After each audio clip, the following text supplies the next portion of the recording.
कार्तिक मास के शुक्ल पक्ष की नौमी तिथि को आंवला नवमी मनाई जाती है और नौमी तिथि को आंवला नवमी, आरोग्य नवमी, अक्षय नवमी और कुसमांड नवमी के नाम से भी जाना जाता है।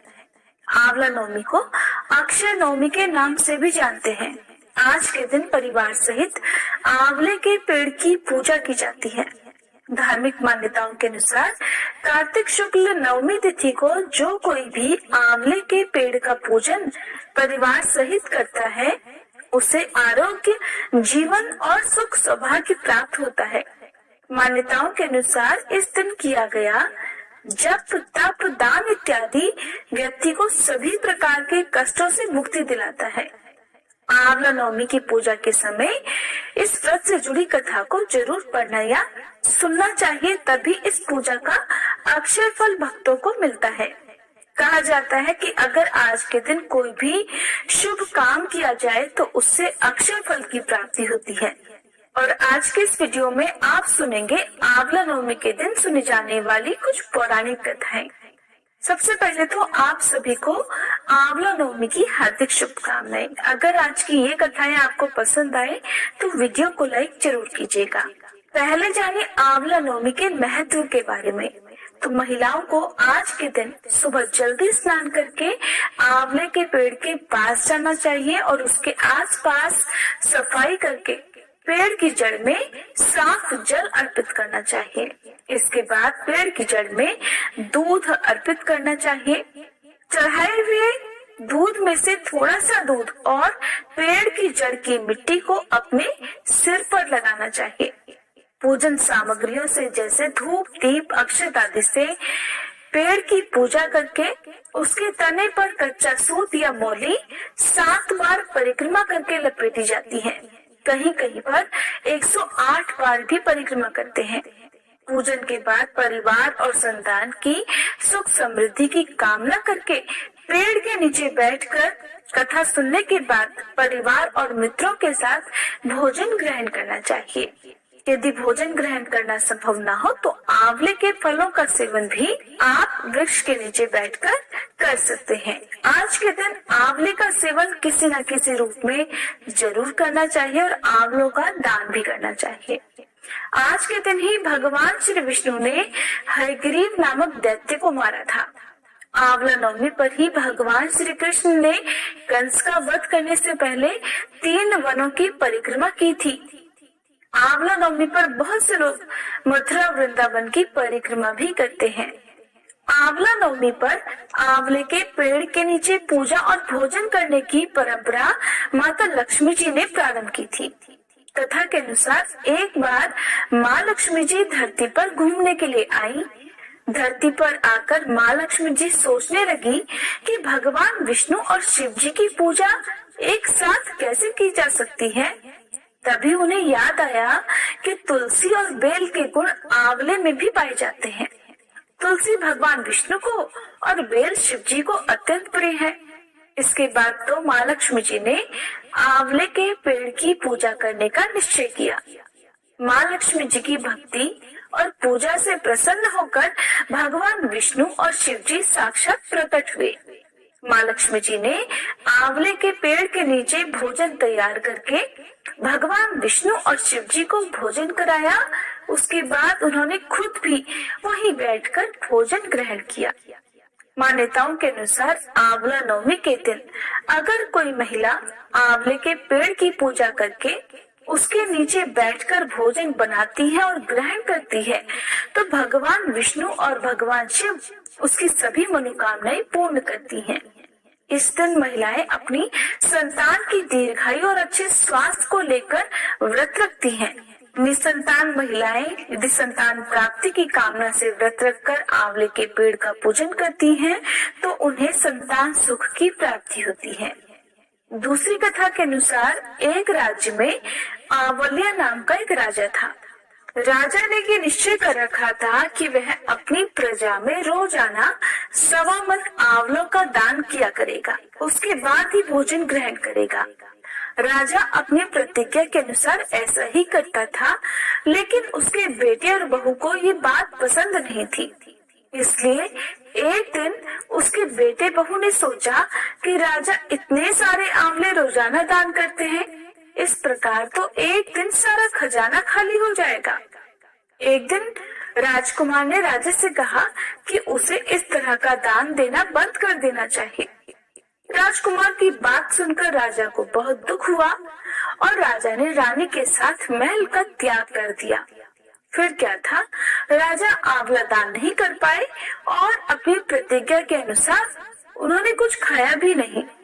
जब भूखे प्यासे 7 दिन हो गए तब भगवान को उनके ऊपर दया आ गई।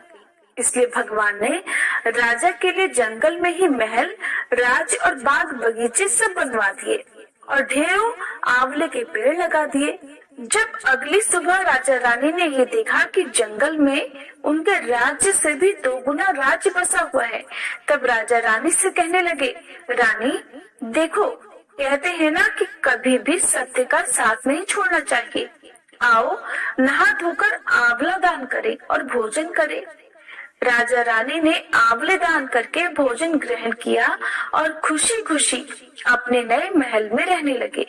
उधर आंवला देवता का अपमान करने और माता पिता से बुरा व्यवहार करने के कारण राजकुमार के तो बुरे दिन आ गए। उसका राज्य शत्रुओं ने छीन लिया और वह दाने दाने को मोहताज हो गया। कान ढूंढते हुए एक दिन वह अपने पिताजी के ही राज्य में आ पहुंचा। उस समय उसकी हालत इतनी बिगड़ी हुई थी कि पिता ने उन्हें बिना पहचाने हुए अपने यहाँ काम पर रख लिया। बेटे बहू सोच भी नहीं सकते थे कि उनके माता पिता इतने बड़े राज्य के मालिक भी हो सकते हैं, सो उन्होंने भी अपने माता पिता को नहीं पहचाना। एक दिन बहू ने सास के बाल गूंथते समय उसकी पीठ पर एक मस्सा देखा। ये सोचकर उसे रोना आने लगा कि ऐसा मस्सा तो मेरी सास के भी था। हमने ये सोचकर उन्हें आंवले दान करने से रोका था कि हमारा धन नष्ट हो जाएगा। आज वे लोग न जाने कहाँ होंगे। ये सोचकर बहू को रोना आने लगा और आंसू टपक टपक कर सास की पीठ पर गिरने लगे। रानी ने तुरंत पलटकर देखा और पूछा कि तू रो क्यों रही है। उसने बताया कि आपकी पीठ जैसा मस्सा मेरी सास की पीठ पर भी था। हमने उन्हें आंवले दान करने से रोक दिया था, इसलिए वे नाराज होकर घर छोड़कर कहीं चले गए। तब रानी ने उन्हें पहचान लिया, सारा हाल पूछा और अपना हाल भी बताया। अपने बेटे बहू को समझाया कि दान करने से धन कम नहीं होता बल्कि बढ़ता है। तब बेटे बहू भी अब सुख से राजा रानी के साथ रहने लगे और आंवलों का दान करने लगे। अब सुनिए आंवला नवमी की एक और कथा। आंवला नवमी के दिन एक सेठ ब्राह्मणों को आंवले के पेड़ के नीचे बैठाकर भोजन कराया करते थे। साथ ही उन्हें सोना भी दान किया करते थे। ये देखकर सेठ के पुत्रों को बिल्कुल भी अच्छा नहीं लगता था और वो अपने पिता से बहुत झगड़ा किया करते थे। रोज रोज की लड़ाई झगड़ों से तंग आकर वह सेठ दूसरे गांव में रहने चला गया। जीवन बिताने के लिए उसने वहाँ एक दुकान लगाई। उसी दुकान के आगे सेठ ने एक आंवले का पेड़ भी लगाया। कृपा कुछ ऐसी हुई कि उसकी दुकान खूब चलने लगी। यहाँ भी उसने अपना नियम नहीं छोड़ा। वह आंवला नवमी का व्रत पूजन करता था और ब्राह्मणों को भोजन कराकर दान देता था। वहीं दूसरी ओर सेठ के पुत्रों का व्यापार ठप हो गया। उनके बेटों को समझ आने लगा कि वो अपने पिता के भाग्य से ही खाते थे।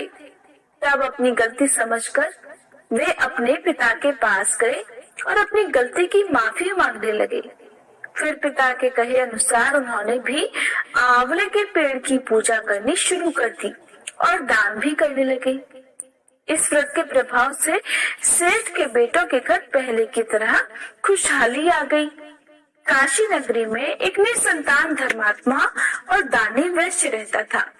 एक दिन वैश्य की पत्नी से पड़ोसन कहने लगी कि अगर तुम किसी पराये बच्चे की बलि भैरव बाबा के नाम से चढ़ा दो तो तुम्हें पुत्र प्राप्ति हो जाएगी। ये बात जब वैश्य को पता चली तो उसने साफ मना कर दिया, लेकिन उसकी पत्नी अवसर की तलाश में लगी रही। एक दिन एक कन्या को उसने कुएं में गिराकर भैरव देवता के नाम पर बलि दे दी। इस हत्या का परिणाम विपरीत हुआ। लाभ की बजाय उसके पूरे बदन में कोढ़ हो गया और लड़की की प्रेतात्मा उसे सताने लगी। वैश्य के पूछने पर उसकी पत्नी ने सारी बात सच सच बता दी। तब वैश्य बोला कि गोवध, ब्राह्मणवध तथा बालवध करने वाले के लिए इस संसार में कहीं कोई जगह नहीं है। इसलिए तू गंगा तट पर जाकर भगवान का भजन कर और गंगा स्नान कर, तभी तू इस कष्ट से मुक्ति पा सकती है। अब वैश्य की पत्नी गंगा किनारे रहने लगी। कुछ दिन बाद गंगा माता एक वृद्ध महिला का वेश धारण करके उसके पास आई और बोली, अगर तुम मथुरा जाकर कार्तिक नवमी का व्रत तथा आंवले के वृक्ष की परिक्रमा और पूजा करोगी तो ऐसा करने से तेरा यह कोढ़ दूर हो जाएगा। वृद्ध महिला की बात सुनकर और उसकी बात मानकर वैश्य की पत्नी अपने पति से आज्ञा लेकर मथुरा जाकर विधि विधान से आंवले का व्रत करने लगी। ऐसा करने से वह भगवान की कृपा से दिव्य शरीर वाली हो गई और फिर उसे सुंदर पुत्र रत्न की भी प्राप्ति हुई। पौराणिक कथा के अनुसार एक बार भगवान विष्णु कई हजार वर्षों तक घोर युद्ध करने के पश्चात थक गए और फिर अपने वैकुंठ धाम में आकर समाधि लगाकर अपने धनुष के सहारे सो गए। उसी समय देवताओं की यज्ञ करने की योजना चल रही थी, सो वे सभी भगवान विष्णु से मिलने ब्रह्मा जी और शिव जी सहित वैकुंठ आए। वहां उन्होंने देखा कि भगवान विष्णु तो गहन निद्रा में लीन है, सोए हुए को नहीं जगाना चाहिए। ये सोचकर वह सभी खड़े हो गए, किंतु बहुत देर के बाद भी भगवान विष्णु जब निद्रा से नहीं जागे तब उन्होंने सोच विचार कर भगवान विष्णु को जगाने का निर्णय किया। तब ब्रह्मा जी ने कीड़ा उत्पन्न किया और उसे भगवान विष्णु को जगाने के लिए कहा। ये काम करने से भविष्य का भाग मिलेगा। ये सोचकर उस कीड़े ने धनुष की रस्सी काट डाली। धनुष की रस्सी कटते ही एक भयानक शब्द हुआ और चारों ओर अंधेरा छा गया। कुछ समय के बाद जब धीरे धीरे अंधेरा छटा तो देवताओं ने देखा कि भगवान विष्णु का सिर उनके शरीर पर नहीं है। तब तो देवता अत्यंत चिंतित और भयभीत हो गए। देवताओं को चिंता मगन देखकर ब्रह्मा जी ने कहा कि देवताओं, चिंता न करो। संसार में जो कुछ भी होता है कुछ न कुछ कारण से ही होता है और यहाँ पर बिना कारण कोई कार्य नहीं होता। हम सभी देवी पराशक्ति की आराधना करेंगे और अवश्य ही वे इस समस्या का समाधान करेंगी। ऐसा कहकर ब्रह्मा जी ने सभी वेदों को देवी की स्तुति करने का आदेश दिया। जब वेदों ने देवी की स्तुति की तो देवी अत्यंत प्रसन्न हुई और फिर एक आकाशवाणी हुई।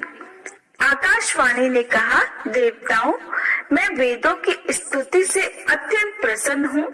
आप लोगों को चिंता करने की कोई आवश्यकता नहीं है। भगवान विष्णु का जो सर कटा है इसके दो कारण हैं। पहला तो इन्हें एक बार लक्ष्मी जी ने कह दिया था कि आप बिना सिर के हो जाओ, क्योंकि लक्ष्मी जी को देखकर भगवान विष्णु हंस रहे थे। दूसरा कारण है हयग्रीव नाम के दैत्य का अंत करना। हयग्रीव नाम का एक दैत्य है। इसने अन्न जल सब कुछ त्याग कर 1000 वर्षों तक मेरी तपस्या की थी। उस समय इस दैत्य ने अपनी सारी इंद्रियों को अपने वश में कर लिया था और केवल मेरे एक बीजाक्षर मंत्र का जाप करता था। इसने मेरे तामसी रूप के दर्शन पाने के लिए ऐसी घोर तपस्या की। तब मैं पराशक्ति ही अपने तामसी रूप से इस दैत्य के सामने प्रकट हुई थी। देवी को अपने सामने प्रकट हुआ देखकर ये दैत्य अत्यंत प्रसन्न हुआ और उठकर खड़ा हो गया। वह मेरे उस रूप की परिक्रमा करने लगा और मेरी स्तुति की। तब मैंने उससे मनवांछित वर मांगने के लिए कहा और उसने कहा, देवी, मैं अमर होना चाहता हूँ। उसकी बातें सुनकर मेरी उस तामसी शक्ति ने कहा कि दैत्यराज, संसार में सभी की मृत्यु होनी है और यही संसार का नियम है। मैं इस नियम को भंग नहीं कर सकती, इसलिए तुम सोच समझकर कोई और वरदान मांगो। और फिर उसके बाद उस दैत्य ने मुझसे वर मांगा कि मेरी मृत्यु केवल भगवान हयग्रीव के द्वारा ही हो। तब मैंने ही उसे ऐसी मनोवांछित मृत्यु प्राप्त करने का वरदान दे दिया था। उसी समय वह दैत्य अपने बल के घमंड में आकर ब्राह्मणों, देवताओं और साधु जनों को पीड़ित कर रहा है और सभी को इस दैत्य के आतंक से मुक्त कराने के लिए भगवान विष्णु का हयशीर होना आवश्यक है। इसीलिए आज इनका सिर कट गया है। ब्रह्मा जी, आप एक घोड़े का सिर काटकर श्री विष्णु जी के शरीर पर लगा दीजिए, इससे उनका हयग्रीव अवतार होगा और वे उस हयग्रीव दैत्य का अंत कर देंगे। इतना कहकर देवी अंतर ध्यान हो गई। इसके बाद देवी के आदेशानुसार ब्रह्मा जी ने अपनी तलवार से घोड़े का सिर काटकर उसे भगवान विष्णु के शरीर पर लगा दिया और उसी क्षण भगवान विष्णु उठकर खड़े हो गए।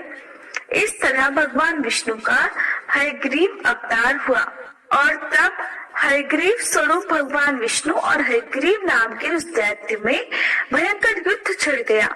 उसको मारना इतना आसान नहीं था।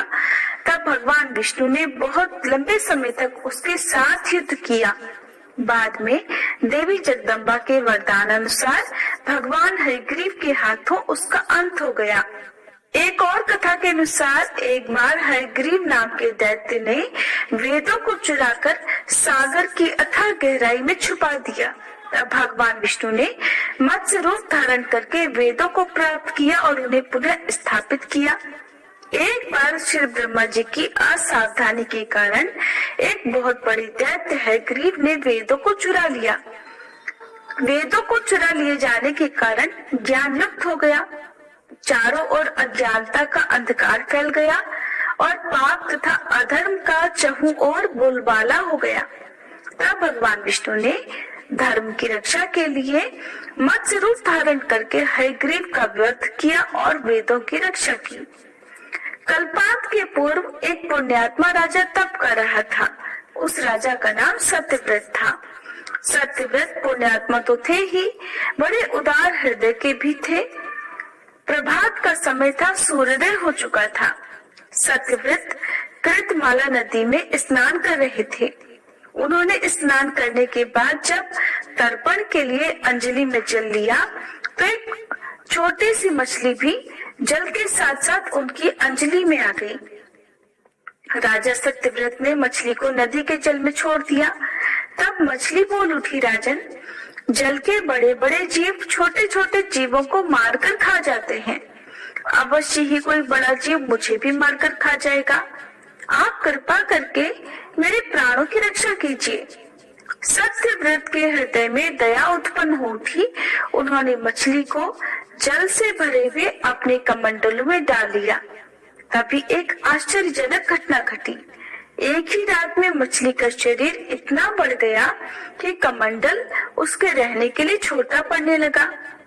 दूसरे दिन मछली सत्यव्रत से बोली, राजन, मेरे रहने के लिए कोई दूसरा स्थान ढूंढिए, क्योंकि मेरा शरीर बढ़ गया है। मुझे घूमने फिरने में बड़ा कष्ट होता है।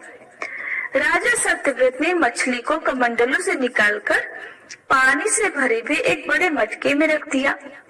यहाँ पर भी मछली का शरीर रात भर में ही मटके में इतना बढ़ गया कि अब तो मटका भी उसके रहने के लिए छोटा पड़ गया। दूसरे दिन मछली फिर से राजा सत्यव्रत से बोली, राजन, मेरे रहने के लिए कहीं और प्रबंध कीजिए, क्योंकि मटका भी मेरे रहने के लिए छोटा पड़ रहा है। तब राजा ने मछली को निकालकर एक सरोवर में डाल दिया, किंतु सरोवर भी मछली के लिए छोटा पड़ गया। इसके बाद राजा ने मछली को नदी और उसके बाद फिर समुद्र में डाल दिया। समुद्र में डालते ही आश्चर्य हुआ। समुद्र में भी मछली का शरीर इतना अधिक बढ़ गया कि मछली के रहने के लिए वह स्थान भी छोटा पड़ गया। समुद्र भी मछली के रहने के लिए छोटा हो गया। ये देखकर मछली फिर से सत्यव्रत से बोली, राजन, कि समुद्र भी अब मेरे रहने के लिए पर्याप्त नहीं है। कृपया मेरे रहने की व्यवस्था कहीं और कीजिए। अब तो राजा आश्चर्यचकित हो उठे। उन्होंने ऐसी मछली आज तक कभी नहीं देखी थी। तब वह विस्मय भरे स्वर में बोले कि मेरी बुद्धि को विस्मय के सागर में डुबोने वाले आप हैं कौन, कृपया करके बताइए। तब मत्स्य रूपधारी श्री हरि ने उत्तर दिया, राजन, हयग्रीव नामक दैत्य ने वेदों को चुरा लिया है। जगत में चारों ओर अज्ञान और अधर्म का अंधकार फैला हुआ है। मैंने हयग्रीव को मारने के लिए ही मत्स्य का रूप धारण किया है। आज से 7वें दिन पृथ्वी प्रलय के चक्र में फट जाएगी, समुद्र उमड़ उठेगा, भयानक वृष्टि होगी, सारी पृथ्वी पानी में डूब जाएगी, जल के अतिरिक्त कहीं और कुछ भी नहीं दिखाई देगा। आपके पास तब एक नाव पहुंचेगी। आप सभी अनाजों और औषधियों के बीजों को लेकर सप्तऋषियों के साथ नाव में बैठ जाइएगा। मैं उसी समय आपको फिर से दिखाई पड़ूंगा और आपको आत्म तत्व का ज्ञान प्रदान करूंगा। राजा सत्यव्रत उसी दिन से श्री हरि का स्मरण करते हुए प्रलय की प्रतीक्षा करने लगे। ठीक 7वें दिन प्रलय का दृश्य उपस्थित हो उठा। समुद्र भी उमड़कर अपनी सीमाओं से बाहर बहने लगा। भयानक वर्षा होने लगी। देखते ही देखते थोड़ी ही देर में सारी पृथ्वी पर चारों ओर जल ही जल हो गया और संपूर्ण पृथ्वी जल में समा गई। ठीक उसी समय एक नाव दिखाई पड़ी। राजा सत्यव्रत सप्तऋषियों के साथ उस नाव पर सवार हो गए और उन्होंने नाव के ऊपर संपूर्ण अनाजों और औषधियों के बीज भी भर लिए। अब नाव प्रलय के सागर में तैरने लगी। प्रलय के उस सागर में नाव के अलावा कहीं और कुछ भी दिखाई नहीं दे रहा था। सहसा मत्स्य रूपी भगवान प्रलय के सागर में दिखाई पड़े। राजा सत्यव्रत और सप्तऋषिगण मत्स्य रूपी भगवान की प्रार्थना करने लगे। भगवान से आत्मज्ञान पाकर सत्यव्रत का जीवन धन्य हो उठा और वे जीते जी ही जीवन मुक्त हो गए। प्रलय का प्रकोप शांत होने पर मत्स्य रूपी भगवान ने हयग्रीव को मारकर उससे वेद छीन लिए और फिर भगवान ने ब्रह्मा जी को पुनः वेद दे दिए। इस प्रकार भगवान ने मत्स्य रूप धारण करके वेदों का उद्धार तो किया ही, साथ ही संसार के प्राणियों का भी अमिट कल्याण किया। प्रेम से बोलिए मत्स्य भगवान की जय।